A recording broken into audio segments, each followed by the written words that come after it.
So the last part of Ramadan is the most blessed part of Ramadan. And in fact, the scholars, they would debate about if there is anything equal to these last 10 nights of Ramadan. Some said the last 10 nights of Ramadan are the best nights of the year and the best days of the year. Others said no, the first 10 days of Dhul Hijjah, these are the best days of the year and they are better than the nights of Ramadan. So Ibn Taymiyyah rahimahullah, he said that the correct opinion is that the nights of Ramadan are the best nights of the year, and amongst them is the best night of the year, which is Laylatul Qadr. Whereas the days of the first 10 days of Ramadan, they are the best days of the year, and amongst them is Yawm al-Arafah and Yawm al-Nahr. Abu Musa al-Ash'ari radiyallahu anhu, one of the great companions of the Prophet sallallahu alaihi wasallam, when he was old in age and he was approaching his death, he was exerting himself and pushing himself to worship Allah subhanahu wa ta'ala so much. And he was pushing his body to its limits. And to the people, they said to him, there's no need for you to do this. Allah has not made this obligatory on you that you should push your body to this limit, to this extent when you are so old and weak and frail. Why are you doing this? So Abu Musa al-Ash'ari, he said, when the racehorse is nearing the finish line, it gives an all-out effort. It gives everything it has. And what is left of my life is less than what the horse faces in the race. So now as we reach the finish line of Ramadan, we reach now the end of Ramadan, it is time for us also to give an all-out effort, to give everything we have in worshipping Allah subhanahu wa ta'ala. The poet, he says, تنصف الشهر واللهفاء والهدما واختص بالفوز بالجنات من خدما وأصبح الغافل المسكين منكسرا مثلي فيا ويحه يا عظم ما حرما من فاته الزرع في وقت البدار فما تراه يحسد إلا الهم والندما طوبى لمن كانت التقوى بضاعته في شهره وبحبل الله معتصما. The poet, he says that now half the month has passed by and has disappeared, and those have been chosen for Jannah, the ones who have decided to serve Allah subhanahu wa ta'ala in this month. And as for the one who is neglectful, the poor person who neglects his responsibilities in Ramadan, he ends up by this point being brokenhearted. And the poet, he says, like me, فَيَا وَيْحَهُ يَا عَظُمَ مَا حُرِمَ. How great is the loss, the one who loses the benefit of Ramadan. The one who doesn't plant his seed in the time of planting, you will not see him harvest anything except sorrow and regret. Good tidings for the one who taqwa is his merchandise in this month. In this month, he's not busy in the suq, he's not busy in the shopping malls. He's busy doing his business with Allah subhanahu wa ta'ala, buying his taqwa by paying the fast, buying his taqwa by standing in prayer in the night. He is the one that in this month is holding fast to the rope of Allah subhanahu wa ta'ala, meaning holding fast to the Quran. Now is the time in these last few days and nights of Ramadan to give an all-out effort, to work for Allah subhanahu wa ta'ala.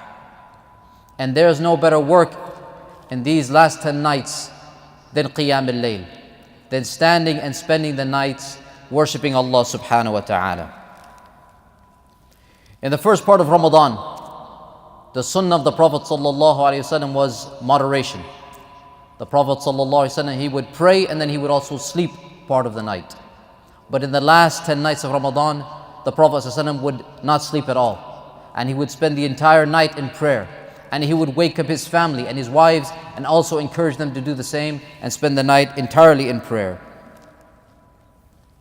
And this is how Allah subhanahu wa ta'ala describes the believers in the Quran. So Allah subhanahu wa ta'ala, in many verses, He describes us as people of Qiyam al-Layl. So Allah says, تَتَجَافَى جُنُوبُهُمْ عَنِ الْمَضَاجِعِ يَدْعُونَ رَبَّهُمْ خَوْفًا وَطَمَعًا. That Allah says that their sides, تَتَجَافَى جُنُوبُهُمْ, that their sides don't rest on the beds, meaning the side of their bodies is not spending time on the bed, reclining. It lies down, but then it quickly gets back up. يَدْعُونَ رَبَّهُمْ, spending their nights making dua to Allah subhanahu wa ta'ala, out of hope for His mercy and fear of His punishment. And likewise Allah says, كَانُوا قَلِيلًا مِنَ اللَّيْلِ مَا يَهْجَعُونَ, that only a small portion of the night they would spend sleeping. And likewise Allah subhanahu wa ta'ala says, وَالَّذِينَ يَبِيتُونَ لِرَبِّهِمْ سُجَّدًا وَقِيَامًا, that the believers are those who spend their nights in sajda to Allah and standing in prayer. And likewise Allah says, سِيمَاهُمْ فِي وُجُوهِهِمْ مِنْ أَثَرِ السُّجُودِ, that in their faces is the sign from their spending their nights in sajda to Allah subhanahu wa ta'ala. Some people, they think this verse means the mark that some people have on the forehead. Some people, they pray on something hard just to get the mark on the forehead. This is not what Allah is referring to. Allah does not say that the mark is in their foreheads. Allah says, سِيمَاهُمْ فِي وُجُوهِهِمْ, that in their faces is the sign of their sajda. And the Sahaba and the Tabi'een, they said this sign, it's not the mark, the scar from making sajda, it is light that is on the face. It is the light that Allah puts on their faces, the people who make qiyam al-layl. And likewise the Prophet sallallahu alaihi wasallam, he also encouraged us to make qiyam al-layl, not just in Ramadan, but to continue outside of Ramadan as well. So the Prophet sallallahu alaihi wasallam, he said, "Man qama Ramadan imanan wa ihtisaban, ghufira lahu ma taqaddama min dhanbi." That whoever stands the nights of Ramadan in prayer, out of faith, out of iman, wahtisaban, and hoping for Allah's reward, all of his minor sins will be forgiven. And likewise the Prophet ﷺ, he said, إِنَّ فِي الْجَنَّةِ غُرَفًا يُرَى ظَاهِرُهَا مِنْ بَاطِنِهَا وَبَاطِنُهَا مِنْ ظَاهِرِهَا, that in Jannah there are special rooms. In Jannah there are special rooms. The outside of these rooms can be seen from the inside, and the inside of these rooms can be seen from the outside. So these rooms are of a creation that we have not seen. They are of a special creation. Allah has made them different from the rooms in this life. Who are these rooms for? أَعَدَّهَا اللَّهُ لِمَنْ أَطْعَمَ الطَّعَامِ وَأَفْشَى السَّلَامِ وَصَلَّى بِاللَّيْلِ وَالنَّاسُ نِيَامٌ. Allah subhanahu wa ta'ala has prepared these rooms, these special rooms, for those who feed the poor. They feed the poor with their food. وَأَفْشَى السَّلَامِ, they are not stingy with saying Salamu Alaikum. They're not stingy that when they leave the masjid or they come in the masjid, they only say salam to one person or two people, the ones they know. No, these people say salam to every Muslim. Everyone who worships Allah, they say peace be upon you, Salamun Alaikum. They say it to everyone. They spread it to everyone. وَصَلُّوا بِاللَّيْلِ وَالنَّاسُ نِيَامٌ, and they are the ones who pray at night when the rest of the people are sleeping. When the rest of the people are deep in sleep, these are the ones Allah subhanahu wa ta'ala has blessed, that they are standing in the night worshipping Allah subhanahu wa ta'ala. And because Qiyam al-Layl is so great, and because it has so many blessings for the Muslim, the Prophet sallallahu alaihi wasallam in fact ordered the Muslims, he commanded the Muslims to make Qiyam al-Layl. So the Prophet sallallahu alaihi wasallam, he said, "Alaykum bi Qiyam al-Layl." You must make Qiyam al-Layl. You must stand in the night and pray. فَإِنَّهُ دَعْبُ الصَّالِحِينَ قَبْلَكُمْ, because it was the habit of the righteous before you. وَقُرْبَةٌ إِلَى اللَّهِ تَعَالَى, and it draws you closer to Allah subhanahu wa ta'ala. You feel close to Allah when you are alone and no one can see you.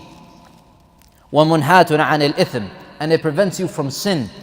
وَتَكْفِيرٌ لِلسَّيِّئَاتِ, and it wipes away, it erases the sins that you did before. And because Qiyam al-Layl is so great, because Qiyam al-Layl has such a high status with Allah subhanahu wa ta'ala, Allah subhanahu wa ta'ala loves those who make Qiyam al-Layl. He loves them more than anyone else. As the Prophet sallallahu alaihi wasallam said, ثَلَاثَةٌ يُحِبُّهُمُ اللَّهُ وَيَضْحَكُ إِلَيْهِمْ وَيَسْتَبْشِرُ بِهِمْ, that there are three categories of people, three people that Allah subhanahu wa ta'ala, He loves them. وَيَضْحَكُ إِلَيْهِمْ, He laughs out of joy and out of pleasure with their actions. وَيَسْتَبْشِرُ بِهِمْ, and He rejoices with their actions. He not only loves them, He laughs out of pleasure from their actions, and He rejoices that amongst His slaves He has these types of people.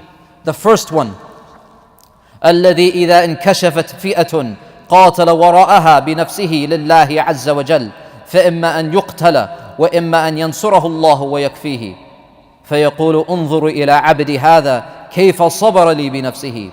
The first is the one that the mujahid, who when he goes into battle and the group that he is with is in retreat, it flees from the battlefield, it's moving away, so he is left alone. So he faces the enemy by himself. This mujahid faces the enemy by himself. So he fights until either he is killed or until Allah subhanahu wa ta'ala gives him victory. So Allah subhanahu wa ta'ala says to the angels, look at this slave of mine. Look at this slave of mine. How he fights the enemy by himself. How he shows sabr for my sake.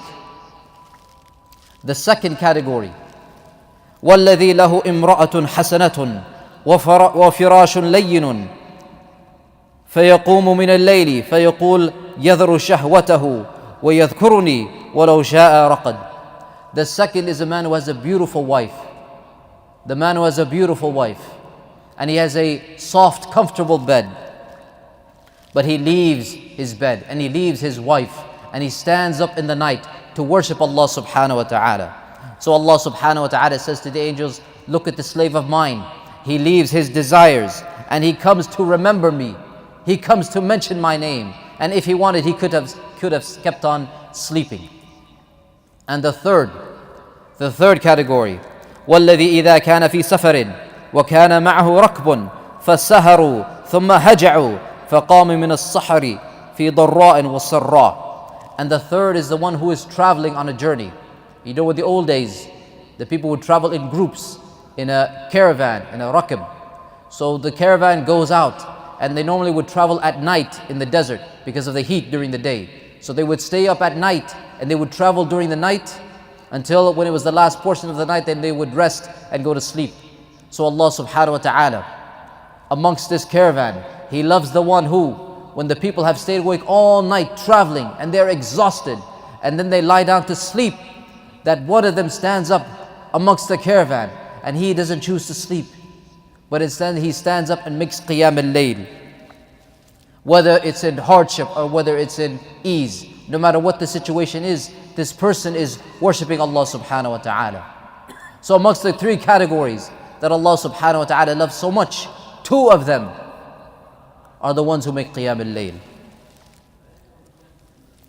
And likewise the Prophet sallallahu alaihi wasallam, because qiyam al-layl is so important, he would advise the Muslims to help one another. That even the husband should help his wife and the wife should help her husband to make qiyam al-layl. As the Prophet ﷺ, he said, رحم الله رجلا قام من الليل فصلى وأيقظ امرأته فإن أبت نضح في وجهها الماء. That may Allah have mercy on a man who stands up from during the night and he worships Allah subhanahu wa ta'ala. He stands up and makes qiyam al-layl, and then he goes and he tries to wake up his wife. And if she refuses, he takes the water and he sprinkles it in her face. وَرَحِمَ اللَّهُ إِمْرَأَةً قَامَتْ مِنَ اللَّيْلِ فَصَلَّتْ وَأَيْقَظَتْ زَوْجَهَا فَإِنْ أَبَى نَضَحَتْ فِي وَجْهِهِ الْمَاءِ. And likewise, the Prophet ﷺ made dua that may Allah have mercy on the woman who does the same. She wakes up in the night and prays, and then she wakes up her husband, and if he does not get up, she sprinkles the water in his face. And nadaha in Arabic, it means when you dip the fingers in the water and then you sprinkle it. It doesn't mean you take the cup and you pour the water on your wife or your husband. She cooks something you didn't like, so you take the water and you say, I was waking you up for qiyam al-layl. No, you dip the fingers and then you sprinkle until they wake up lightly. And likewise the Prophet ﷺ, he said, من استيقظ من الليل وأيقظ امرأته فصليا ركعتين جميعا كتب من الذاكرين الله كثيرا والذاكرات. That whoever stands up in the night to worship Allah subhanahu wa ta'ala, and then he wakes up his wife, he doesn't just stand up and go to the masjid on his own. He wakes up his wife, and then they together both pray 2 rak'ahs, only 2 rak'ahs. فَصَلَّيَا رَكْعَتَيْنِ. And they pray 2 rak'ahs together, they both will be written amongst الذاكرين الله كثيرا, those who remember Allah subhanahu wa ta'ala the most. So every Muslim, male or female, should help his spouse or her spouse in worshipping Allah subhanahu wa ta'ala. As Allah says, وَتَعَاوَنُوا عَلَى الْبِرِّ وَالتَّقْوَى. You should be helping one another to do righteousness and fear Allah subhanahu wa ta'ala. And Qiyam al-Layl has many benefits for the Muslims. From amongst its benefits is that it is medicine for the heart. Yahya bin Mu'adh al-Razi, rahimahullah, he said, Dawa'ul qalbi khamsatu ashya, that the medicine of the heart is 5 things. And subhanallah, you find all 5 of these things in Ramadan. All 5 of these things you find in Ramadan. Number 1, qira'atul Quran bit tafakkur, that you recite the Quran thinking about it, meditating on it. Yes, in Ramadan we spend part of the time reading quickly because we want to finish the Quran once, twice, as many times as we can. But part of the time in Ramadan should be spent thinking about what Allah is telling us in the Quran. Number 2, having an empty stomach. Number 3, having humility in the early morning hours. Those early morning hours when we take our suhoor, to have humility before Allah subhanahu wa ta'ala. Number 4, sitting with the righteous, majalisatul salihin. And number 5, qiyam al-layl. So the one who takes hold of these 5 things, he cures his heart, purifies his heart from the sicknesses and the diseases of the heart, from hatred and jealousy and hasad and envy.